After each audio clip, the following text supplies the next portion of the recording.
आत्मा की आवाज। इसका अर्थ है अंतःकरण की शुचिता, पवित्रता। कोई मलिनता नहीं है, कोई राग नहीं, कोई द्वेष नहीं, कोई मैं तू यह वह मेरा तेरा नहीं। वहीं धर्म है जहां सबके हित का चिंतन है। अयम निजः परो वेति गणना च लघु चेतसा मुदार चरिता नाम तू वसुधैव कुटुंबक। तो ईश्वर की शक्ति शरीर के रोम रोम में कार्य कर रही है। श्वासों के श्वास हो प्रभु आप, प्राणों के प्राण हो प्रभु आप। वो मित्र है हमारा, सखा है, क्योंकि वो भी चेतन है। अनुभव होता है कि वो मित्र है, यह भाव जागृत होता है। मन को आत्मा का मित्र बनाएं, और परमात्मा तो है ही मित्र। वह तो एकदम बिल्कुल सखाया है, सयुजा सखाया है। मन को आत्मा के अनुकूल, आत्मा के जितना निकट से निकट हो मन, उतना श्रेष्ठ होगा। जितनी उसकी निकटता आत्मा से ज्यादा है, जितना है मित्र वो आत्मा का।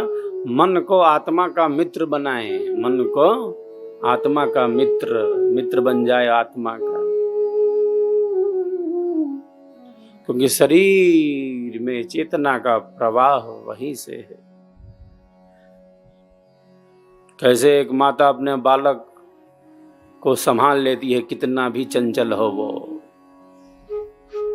मन हमारा है, पुत्र हमारा है। माता अपने चंचल बालक को संभाल लेती है, जैसे संभाले वो। खराब है ऐसा वैसा तो ठीक हो जाएगा, तो तुम्हारा काम है संभालो उसको।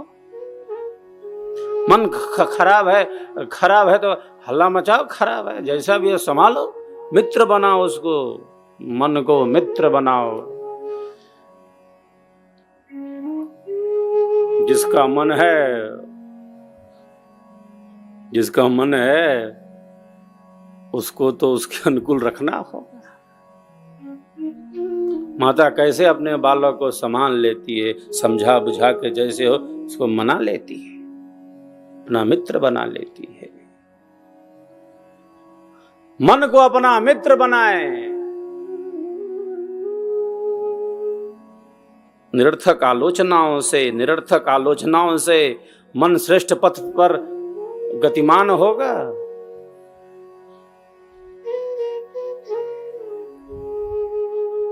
खब शिकायत करने से हो जाएगा?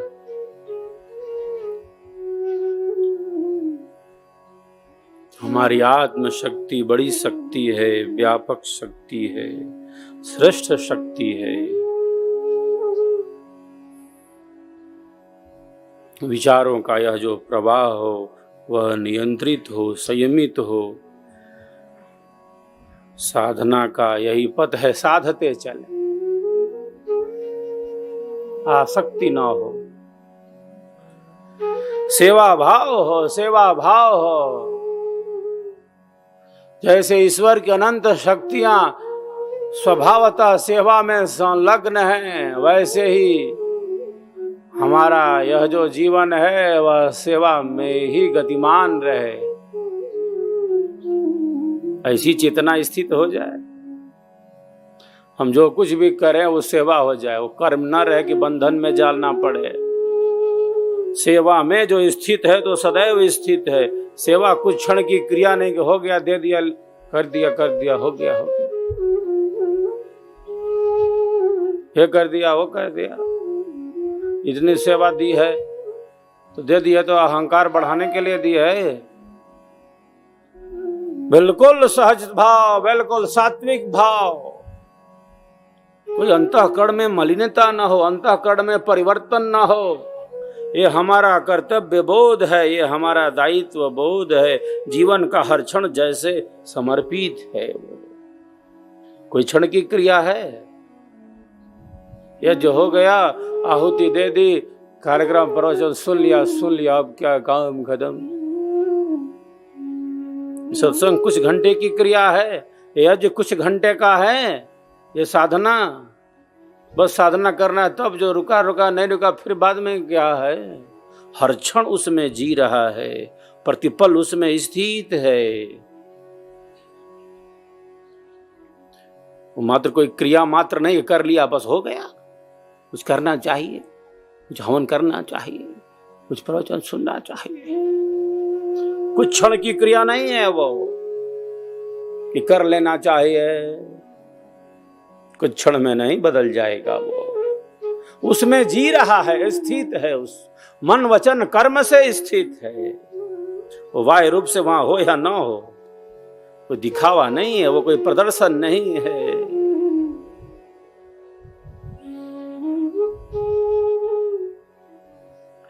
बहुत बार वहां पहुंचकर भी बिना मतलब का बकवास, ऐसा हो गया वैसा हो गया। अरे भाई सत्संग में भी आए हो तो कुछ वहां का देखो समझो।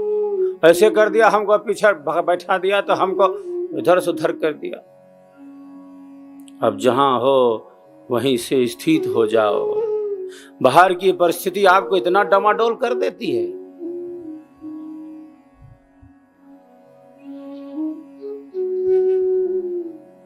सत्संग में भी आकर खोपड़े में कितना इधर उधर का चलता रहता है, तो फिर ऐसे का क्या मतलब? वो आया कि नहीं, वो ऐसा कर दिया था, अच्छा दिखाई नहीं दे रहा है, तो पुराना हिसाब किताब भी बराबर करते हैं।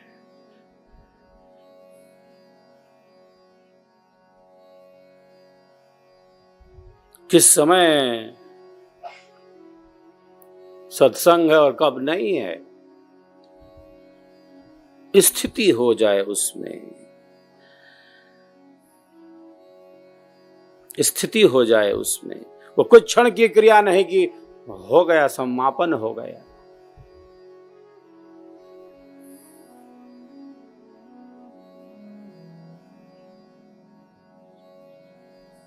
नदी बहती जा रही है, लक्ष्य में बढ़ती जा रही है, समुद्र में मिलना है इसको।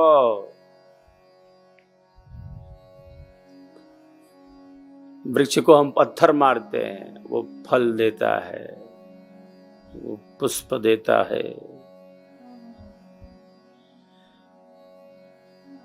ऑक्सीजन देता है।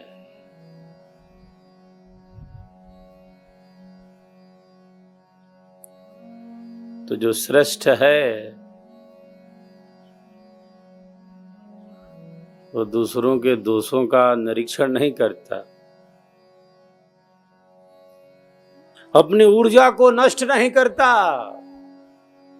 तनिक भी अनावश्यक नहीं, तनिक भी बकवास नहीं, व्यर्थ का चिंतन नहीं।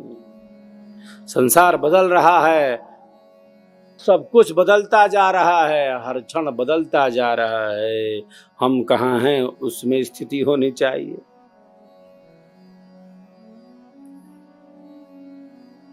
ईश्वर की समस्त शक्तियां स्वभावतः परोपकार में संलग्न हैं, स्वभावतः सेवा में ही संलग्न हैं।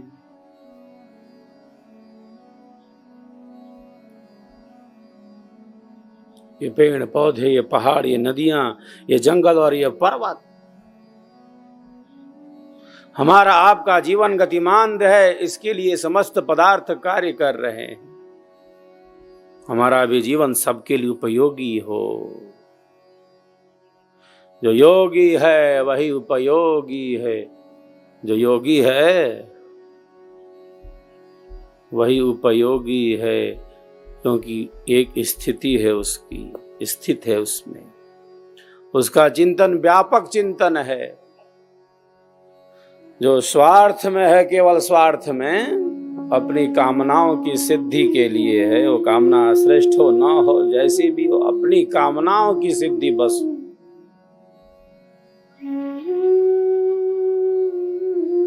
वहां अध्यात्म का वास्तविक प्रकाश नहीं है।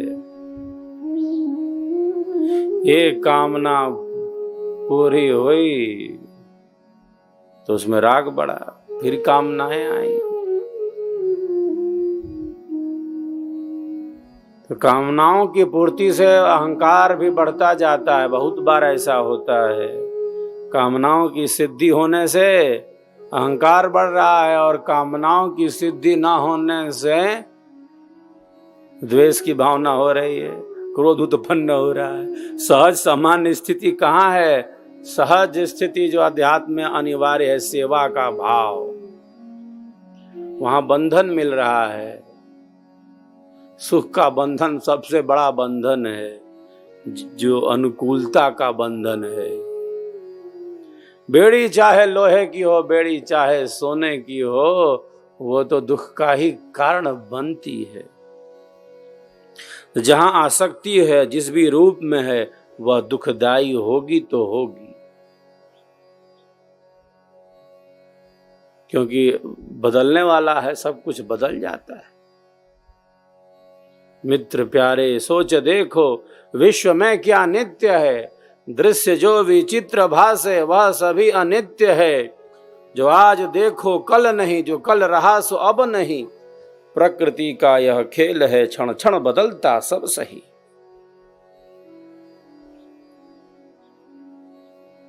तो स्वीकारना पड़ेगा, स्वीकार कर लेना। सहज नहीं होता।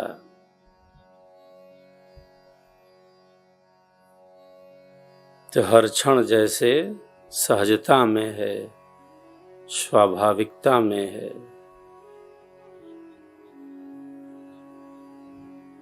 विचारों की ऐसी स्थिति है।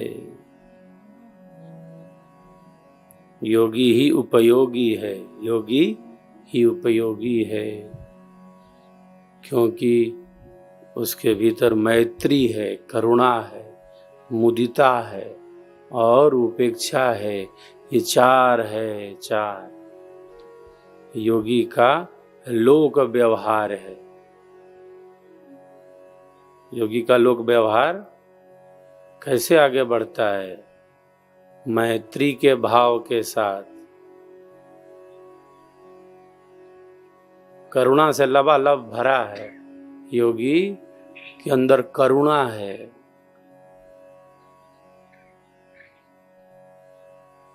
मुदिता है, प्रसन्नता का भाव है उसके अंदर। और अयोगी की उपेक्षा करनी पड़ती है उसको, घृणा उससे भी नहीं है उसको। घृणा किससे करेगा? जिससे घृणा करेगा उसमें भी तो वही है। किससे घृणा करे? उपेक्षा करनी पड़ती है, उपेक्षा। नमस्ते, रास्ता बदल लेता है, घृणा नहीं कर सकता उससे। जिसको बुरा समझता है उसका अंतःकरण भी उसी रूप में है। उसके मन की स्थिति, बुद्धि की स्थिति, विचारों की स्थिति जो हो, उसके अंदर आत्म तत्व है कि नहीं, उसके अंदर परमात्मा है कि नहीं, ये हमारे अंदर ही है सब। उसके अंदर चेतना नहीं है। उसके मन की जो स्थिति हो गई हो, उसके बुद्धि की जैसी भी स्थिति हो, अच्छी हो ना हो, अंतःकरण जैसा हो, घृणा नहीं कर सकता किसी से। आत्मवत् सर्वभूतेषु ततो न विजिगुप्सते। उपेक्षा करनी पड़ेगी, घृणा नहीं, उपेक्षा करनी पड़ेगी, नहीं तो जीवन बोझिल बन जाएगा। उपेक्षा करता है योगी, अयोगी से दूर रहता है। जैसे इतनी श्रेष्ठतम स्थिति में तो है नहीं कि बिल्कुल जैसे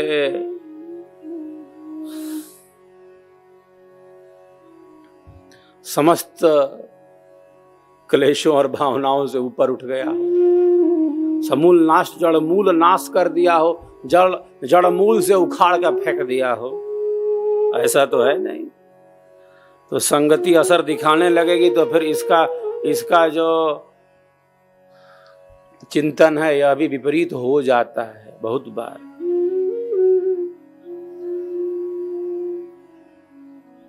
संगति अपना असर दिखाती है। फिर इसकी भी जो सहज शांति है वो भंग होने लगेगी, इसका अंतःकरण भी मलिन होने लगेगा। तो ऐसे अयोगी के साथ रहे, क्योंकि अपना खोपड़ी खराब करना हो तो रहे।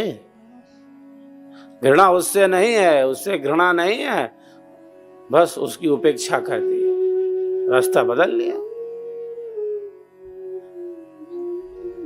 संसार के संबंधों से दुख मिले और दुख मिलने पर आत्म कल्याण का मार्ग प्रशस्त हो जाए तो देखो दुख भी कितना कल्याणकारी है।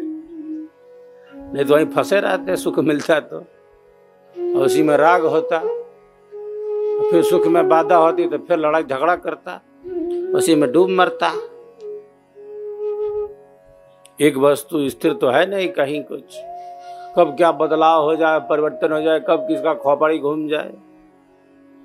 दुख मिलने पर अगर आत्म कल्याण का मार्ग प्रशस्त हो जाए तो दुख है, ये तो बताओ कितना आनंद में परम सुख में ले जाने वाला ये दुख हो गया फिर, क्योंकि हमने मार्ग बदल लिया, हमने रास्ता बदल लिया। ये दुख हमारे आत्म कल्याण में कितना उपयोगी हो गया।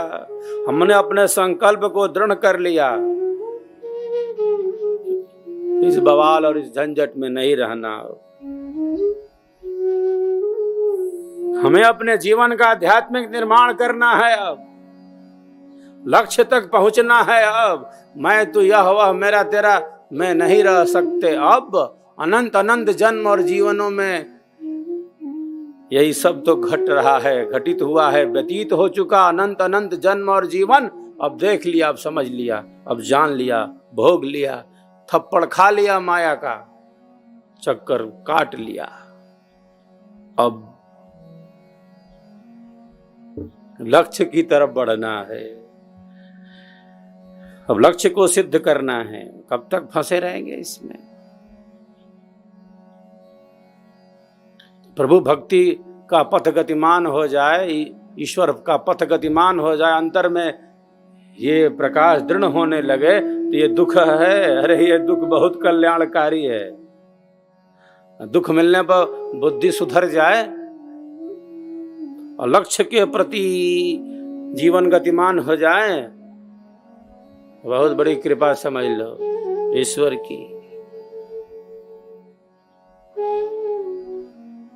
आत्म कल्याण का पथ गतिमान होना चाहिए, और जैसे भी हो, किन्हीं कारणों से हो जाए, संसार की उठापटक से हो जाए तो कोई बात नहीं, मार्ग बदल ले।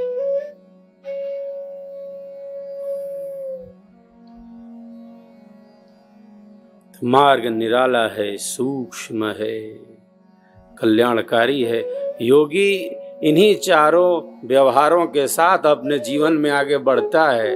वो मैत्री का भाव है, वो करुणा का भाव है, वो प्रसन्नता का भाव है, और वह उपेक्षा का भाव है।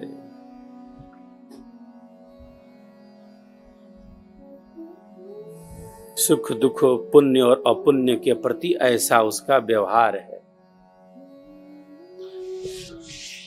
किस प्रकार से एक साधक का जीवन अध्यात्म के पथ पर गतिमान हो जाता है।